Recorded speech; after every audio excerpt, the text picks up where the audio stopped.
जब भी कोई वर्ल्ड लीडर इंडिया आता है तो वो चाहे किसी भी प्लानिंग के तहत आए कि उसे इकोनॉमिक रिलेशंस इस्टेब्लिश करने हैं इंडिया के साथ, ट्रेड डील्स करनी है या कोई सामान उसे बेचना है या कोई और भी बात हो सकती है। मान लो अमेरिका और इंडिया के बीच में कुछ दिक्कत चल रही हैं, चाइना या इंडिया के बीच में टेंशन्स चल रही हैं, तो वो उस स्थिति में आ रहा है तो यहाँ पर हो सकता है वो ये महसूस करे कि अब उसे, अगर वो चाइना की साइड ले रहा है तो इंडिया में उसे गर्मजोशी नहीं मिलेगी।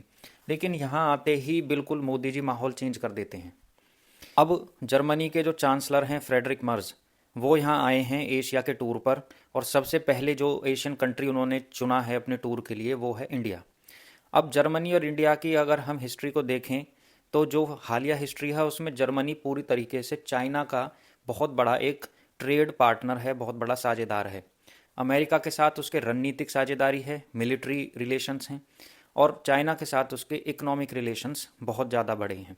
तो ऐसे में जब वो भारत को वो उपेक्षा करते हैं, जर्मनी हुआ या पूरा यूरोप हुआ अपने आप में, यूरोपियन यूनियन, वो भारत की बड़ी उपेक्षा करते हैं। वो अवॉइड करते हैं इंडिया को और चूज़ करते हैं चाइना को। जबकि चाइना एक कम्युनिस्ट अथॉरिटेरियन कंट्री है, वन पार्टी रूल है, उसमें कोई डेमोक्रेटिक कंट्री नहीं है, और इंडिया एक डेमोक्रेटिक कंट्री है। इसके बावजूद भी ये कंट्री जो ह्यूमन राइट्स का हवाला देते हैं, डेमोक्रेसी का हवाला देते हैं, उसके बावजूद ये चाइना को प्रेफर करते हैं हर मामले में, और इंडिया को ये अवॉइड करते हैं, उसे इन्फीरियर महसूस कराते हैं। जर्मनी के कितने ही आर्टिकल्स हैं जिनमें इंडियन अचीवमेंट्स को बड़ा इन्फीरियर दिखाते हैं। उन आर्टिकल्स में वो इंडिया का मजाक भी उड़ाते हैं, मीम्स बनाते हैं, कार्टून्स बनाते हैं, लेकिन चाइना की वो बड़ी भूरी भूरी प्रशंसा करते हैं। तो ऐसे में जब फ्रेडरिक मर्ज यहाँ आए तो उनका कुछ पर्सपेक्टिव अलग रहा होगा। लेकिन जब मोदी जी से मिले और मोदी जी ने उन्हें बहुत ही भव्य उनका स्वागत कर दिया, उन्हें रोड शो करा रहे हैं, काइट फेस्टिवल हो रहा है, पतंगें उड़ रही हैं, और इतनी उनकी तारीफ़ें की हैं। और इसके अलावा मोदी जी एक ऐसी कैमरेडरी, एक ऐसी दोस्ती स्थापित कर देते हैं किसी भी वर्ल्ड लीडर के साथ, चाहे उसके भारत के साथ अच्छे संबंध हैं या नहीं हैं, कि वो व्यक्ति यहाँ मोदी जी का एकदम मुरीद बन जाता है। इंडिया के प्रति उसकी छवि भी चेंज हो जाती है। अब मोदी जी की तो ये तारीफ करेंगे ही करेंगे, जर्मनी का एक जो पर्सपेक्टिव है इंडिया के प्रति वो अब एक बहुत फेवरेबल होगा ही होगा। अमेरिका से जो मार पड़ रही है पूरी दुनिया को, उसमें यूरोप और इंडिया वो सबसे ज़्यादा हिट हो रहे हैं। जो अमेरिका के एलाइज हैं उनमें सबसे ज़्यादा हिट यूरोप और इंडिया हो रहे हैं। इन दोनों पर ही अमेरिका, जो ट्रंप का अमेरिका है, वो बहुत सख्ती दिखा रहा है। यूरोप की तो टेरिटरीज़ को कब्जाने की बात हो रही है, ग्रीनलैंड को कब्जाने की बात हो रही है, वहीं भारत जैसे कंट्रीज़ पर 500% टैरिफ लगाने की बात हो रही है। तो ऐसे में ये दोनों ही परेशान हैं और अपने ट्रेड को और अपनी दूसरी ज़रूरतों को अब ये अमेरिका से थोड़ा दूर दूसरी मार्केट्स की तरफ डाइवर्सिफाई करना चाहते हैं। ऐसे में भारत और यूरोप के बड़े देश जैसे कि जर्मनी, फ्रांस, ब्रिटेन, ये भारत के साथ अब हर हाल में अच्छे ट्रेड रिलेशंस और इकोनॉमिक रिलेशंस बनाने के लिए अब डेस्परेट हैं, बहुत ज़्यादा उत्सुक हैं। अब ये समझ चुके हैं कि जो वर्ल्ड रियलिटी है वो चेंज हो रही है। इंडिया एक राइजिंग पावर है, एक राइजिंग इकॉनमी है। जर्मनी थर्ड लार्जेस्ट इकॉनमी है वर्ल्ड की और यूरोप की लार्जेस्ट है। भारत फोर्थ लार्जेस्ट इकॉनमी है वर्ल्ड की और एशिया की सेकंड लार्जेस्ट है। आने वाले समय में भारत जर्मनी को पीछे करके थर्ड लार्जेस्ट बन जाएगा। तो ऐसे में जो रिलेशंस अब इंडिया के साथ इस्टेब्लिश होंगे वो केवल इस चीज़ को देखते हुए नहीं होंगे कि चाइना के साथ रिलेशंस कैसे हैं। इंडिया के साथ अलग से रिलेशंस इस्टेब्लिश करने पड़ेंगे।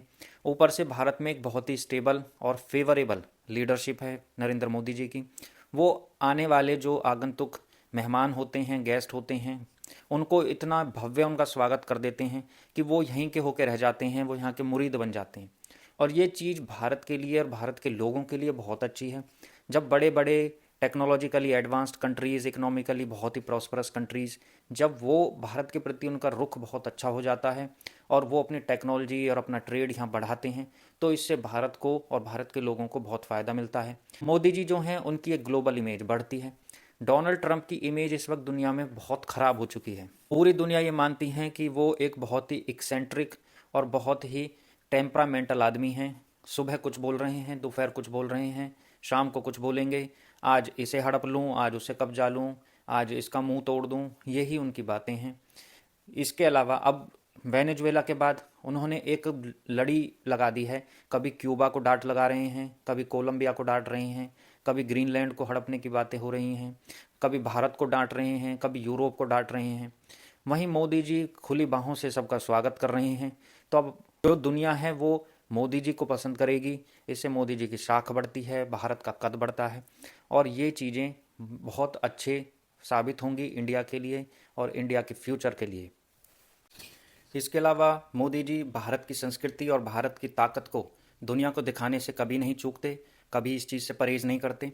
मोदी जी के अंदर की देशभक्ति और उनकी राष्ट्रीयता वो एक अलग ही मिसाल है। भारत की संस्कृति की बात आए तो वो सोमनाथ मंदिर और अयोध्या राम मंदिर जैसे मंदिरों का न सिर्फ पूरे दुनिया में वो एक प्रचार कर रहे हैं, ताकि इन मंदिरों की जो ख्याति है उससे हर दुनिया का आदमी अवगत हो, टूरिज़्म बढ़े। रिलीजियस टूरिज़्म पर उनका बहुत जोर है। वहीं जर्मनी के चांसलर फ्रेडरिक मर्ज के सामने भी उन्होंने भारत की ताकत को दिखाया। ऑपरेशन सिंदूर वहाँ साफ दिख रहा था, ऑपरेशन सिंदूर के बैनर हवा में उड़ रहे थे, और भारत की ताकत दुनिया जानती ही है। यही कारण है कि जर्मनी के चांसलर ने जब अपना एशिया टूर शुरू किया तो उसमें पहली जो उनकी टूर की डेस्टिनेशन है वो इंडिया है। उन्होंने अपना टूर इंडिया से शुरू किया।